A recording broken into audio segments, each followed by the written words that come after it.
Hello friends, शेर बनाने की अपराध किसने की। कुसुमपुर नगर में एक राजा राज्य करता था। उसके नगर में एक ब्राह्मण था जिसके 4 बेटे थे। लड़कों के सयाने होने पर ब्राह्मण मर गया और ब्राह्मणी उसके साथ सती हो गई। उनके रिश्तेदारों ने उनका धन छीन लिया। वे चारों भाई नाना के यहाँ चले गए, लेकिन कुछ दिन बाद वहाँ भी उनके साथ बुरा व्यवहार होने लगा। तब सबने मिलकर सोचा कि कोई विधा सीखनी चाहिए। यह सोच करके चारों 4 दिशाएं में चल दिए। कुछ समय बाद वे विधा सीखकर मिले। एक ने कहा,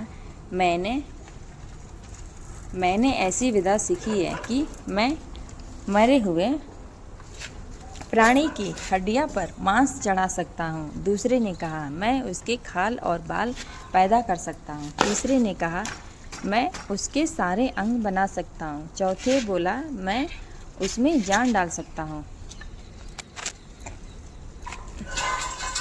फिर वे अपनी विधा की परीक्षा लेने जंगल में गए।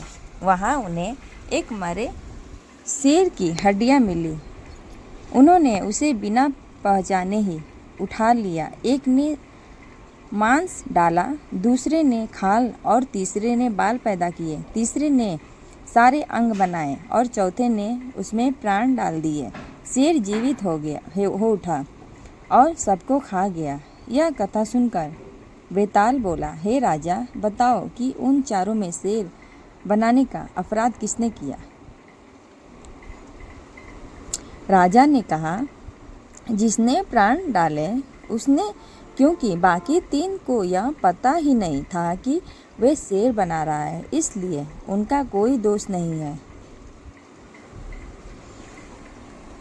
यह सुनकर बेताल फिर पेड़ पर जा लटका। राजा जाकर फिर उसे लाया। रास्ते में बेताल ने एक नई कहानी सुनाई। फ्रेंड, कहानी अच्छी लगी हो तो लाइक करें एंड सब्सक्राइब करें।